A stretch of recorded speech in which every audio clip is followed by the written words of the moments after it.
quiet life. That was the whole idea in my mind when I had decided to live on this valley. Sipping my morning coffee while I feel a cool breeze on my skin, or watching the light games on the lake created by sun while I enjoy my dinner. Serenity.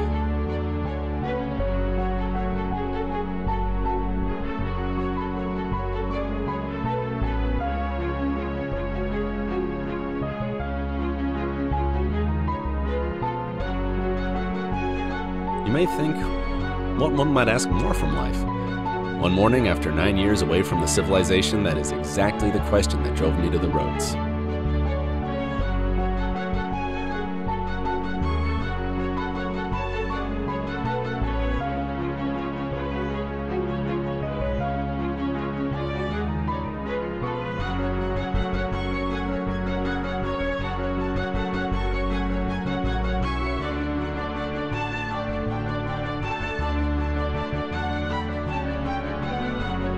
What do I really want?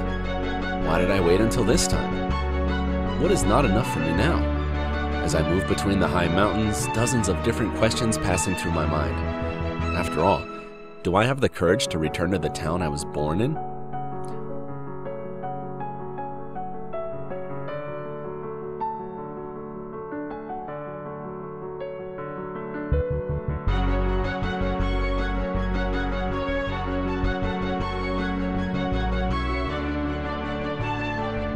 How can I forget Belmont, the sweet mountain town where I've spent all my childhood and youth? I remember the special pumpkin dessert which my mother made every Sunday. Belmont was famous with its pumpkin, and pumpkins grown here would be very big and juicy. But no one could make a pumpkin dessert quite like my mother.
I remember that my father often took me to the woods with him. I was watching him with admiration on how strong he was while cutting the trees. He was the most powerful father of the world. Later, when he did not notice me, I used to sneak out to explore the forest.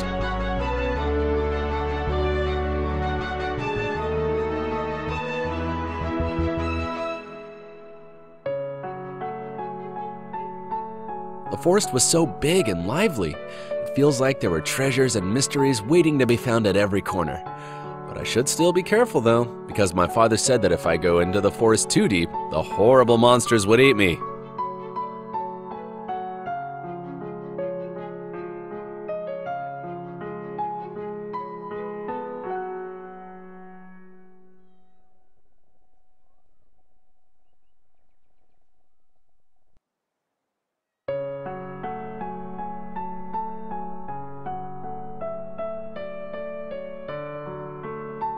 I feel like my feet get heavy at each step, doubts rising in my mind. Am I doing the right thing? Whereas I didn't hesitate when I go out to roads with excitement on this morning, turning my head slowly over my shoulder to look at the valley which has been a home for me for a long time. No, I cannot go back now.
can't be.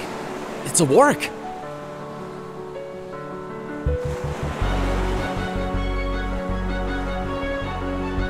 Must have made all these caves in its nests. It seems to be unconscious. Hope it can't see me.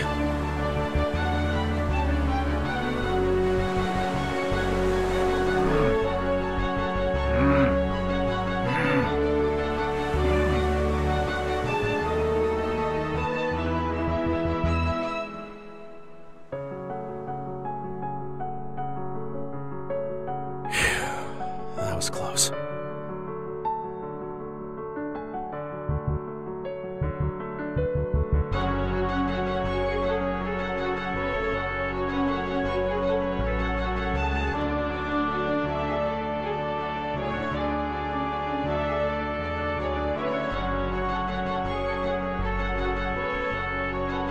In one of my journeys I made to the woods, I had found something that maybe changed my whole life.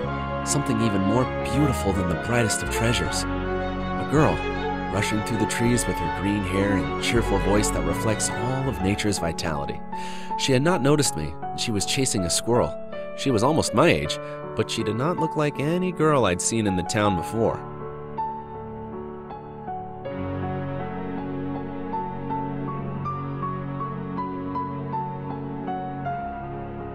When I saw her, I was thrilled for a reason I could not understand at that moment. I did not remember my heart beating so fast even when I was afraid. I'd held my breath and secretly watched her for a while.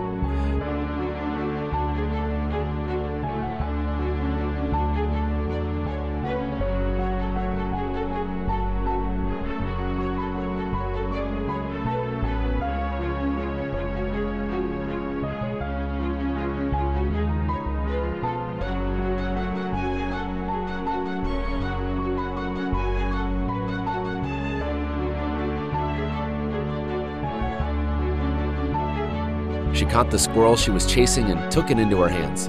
She seemed very happy while she gently caressed the cute squirrel. Gathering my courage, I approached her slowly, saying, "Hello," as if words did not want to come out of my mouth. When she turned to look at me with a surprised expression, I said with great difficulty, "My name is Will."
For a while, she kept her eyes on me with her big bead eyes. Then she smiled and said her name, Suna.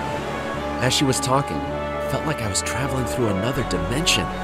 Even though I can hear her, I could not understand what she said. Then suddenly she holds my hand and put the squirrel on her lap. She asked, "Look here, isn't it cute?" My heart was about to stop. This time I could only nod my head.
During the following weeks and months, I was using every opportunity when my father was not looking, slipping into the woods and looking for her, and for whatever reason, we always managed to find each other. Together, we'd lie down on the grass, climb trees, swim with fishes in the lake, and sometimes we'd just lean back against the rocks and watch the ocean. I was so happy every moment I was with her. I did not even know where she lived. When I tried to ask her, she just continued to smile meaningfully.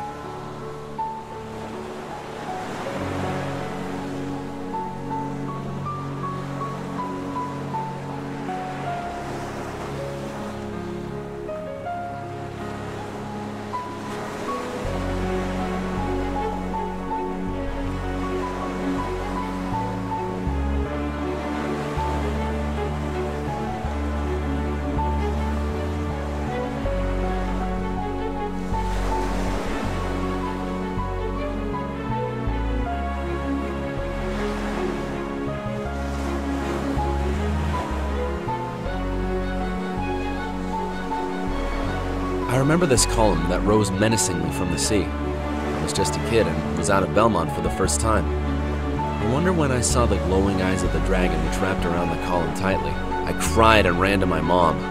My father told me it was from a terrible era which was ruled by monsters thousands of years ago. I did not want to live in such an age.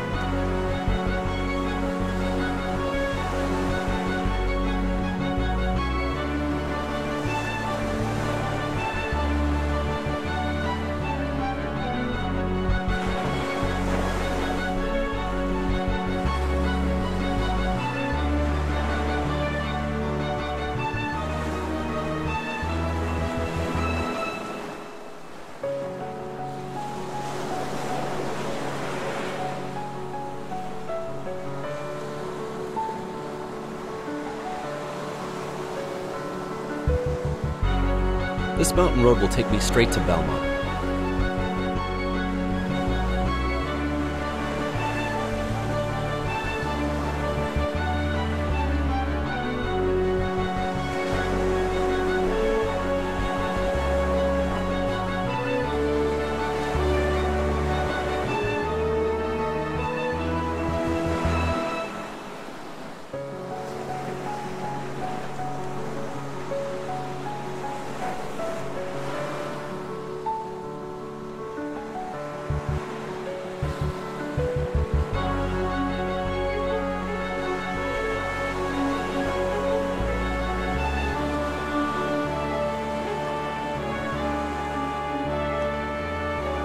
When we watched the ocean together, she's full of eyes and silent. I asked her the reason. She looked at me distantly and replied, "I'm afraid." She has brought so much joy to my life, and seeing her like that breaks my heart. To cheer her up, I said, "Let's go watch the gazelles."